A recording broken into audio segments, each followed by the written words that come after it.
everybody. Welcome into the FedEx Preview Show. I'm Alex Weaver, filling in for Plot Twist, Jonathan Merryman, who is filling in for Marty Snyder. Jonathan, we saw a first-time winner at Chicagoland. Alex Bowman needed that win. He needed that win. Greg Ives needed that win, but it's really no surprise. The way that they ran towards the end of April, early May, those string of second-place finishes, let's not forget he pushed his teammate Chase Elliott to a win at Talladega. Alex Bowman has been running really well. Hendrick Motorsports has been lining all of their ducks up in a row to make a run here through the summer stretch. Alex Bowman, Greg Ives, right place, right time, making that pass on Kyle Larson. Absolutely fantastic finish at Chicagoland for 2 years in a row.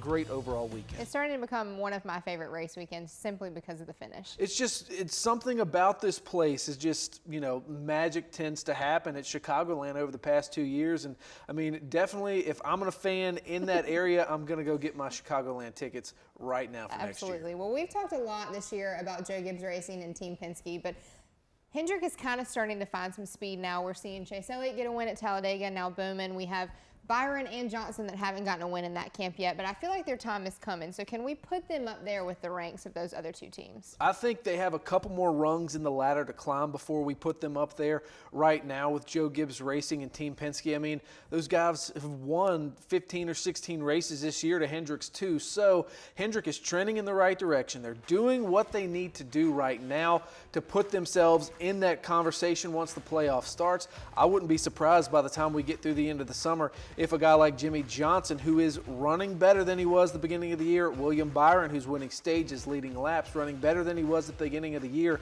have wins, lock themselves in the playoffs. And granted, the wins are great right now. The bonus points are great right now. But I feel like that Joey Logano, Kyle Busch, they're so out front racing for that regular season championship, you're not going to catch them. Yes, bank up bonus points, bank up race wins right now, but where you really want to be good is come September. Once we get through Indianapolis in that cutoff weekend, you want to have a couple wins in your pocket, and you don't want to be peaked at that time. You want to still be climbing. I think Hendrick Motorsports may just be on that plan. Get through the hot summer before you find your hot streak, is what you're saying. All right, well, we're heading to a super speedway. It's the granddaddy that we race on. It's Daytona International Speedway. It's the same rules effect as Talladega, and we saw Hendrick go 1-2 with Chase Elliott and Alex Bowman. Is Hendrick in sight for a back-to-back? Well, I think that if you look at the Hendrick camp and look at Chevrolet's philosophy that they put into effect at Talladega, the whole us versus the world mentality, it took them a long time to get to that point, but once they teamed up with the other Chevy teams, it flat out worked. They beat Ford at their own game, TRD. They're a 5-man crew. So it's a numbers game right now. And yes, I do think that Hendrick Motorsports has the momentum from Talladega, from this past weekend at Chicagoland, to go back-to-back. Do I think Bowman's going to go back-to-back? I don't know. We'll have to wait till I make my pick for that one. But I do think someone out of that Hendrick camp may have the best chance of winning. Now, I know that you mentioned working together with your manufacturer. So is that going to be the name of the game at Daytona? Absolutely, but you know, once you get out there on the racetrack, you never know what's really going to happen. I do think that you will see these guys work together. I do think that the strategy now, I was listening to Todd Gordon on the radio over the weekend, and he talked about just how the strategy game has changed with the new spoiler, with the 550 motor at this racetrack. It's not going to race like Daytona that we saw in February. It's going to race more like Talladega, and it was, you know, it was a big pack of cars. You really couldn't get away from each other. Runs were faster, so it's going to rely a lot on blocking. Your spotter's going to be busier than ever, so you're going to have a good spotter, which we know a couple of those guys in the Hendrick camp have. We know the Penske guys have great spotters as well. So it's just so much going on. I don't know if you can necessarily pick out a front runner. It's just going to be, you know, who's able to get out front and who's able to stay out front with those big runs. Now, this race in July, we've seen two winners that locked themselves into the playoffs that may not have even made the playoffs with Eric Jones and Ricky Stenhouse Jr. Can we look for something like that to happen this weekend again? You know, you mentioned Ricky Stenhouse Jr., and I think that, you know, he is just so good on these super speedways. Eric Jones also, he proved his worth last year on these as well. But if you start to look at the field and you start to look at, you know, what we've seen over the past couple years at these what used to be restrictor plate tracks, now super speedways, I think you're going to see the same guys up front. Chase Elliott, excellent super speedway race car driver. Joey Logano, Brad Keselowski, also very good.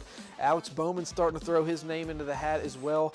And really any of the Gibbs guys, is Denny Hamlin's super good there too. So I don't know. It might be a little bit too early to tell of what strategies and things are going to play out and who's good with this package or not.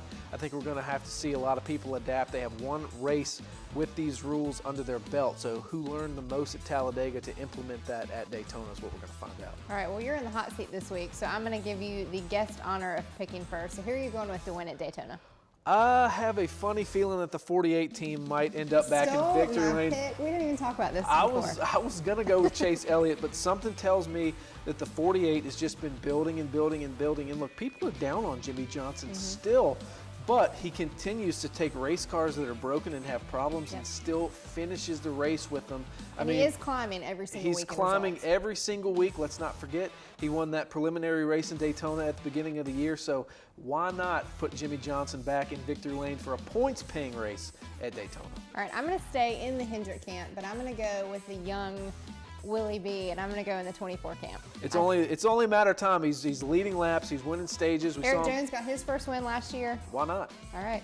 Make sure you watch the Coke Zero Sugar 400 at Daytona. It's this Saturday night at 7:30 p.m. Eastern on NBC. Jonathan, I appreciate you being over there in the hot seat this week.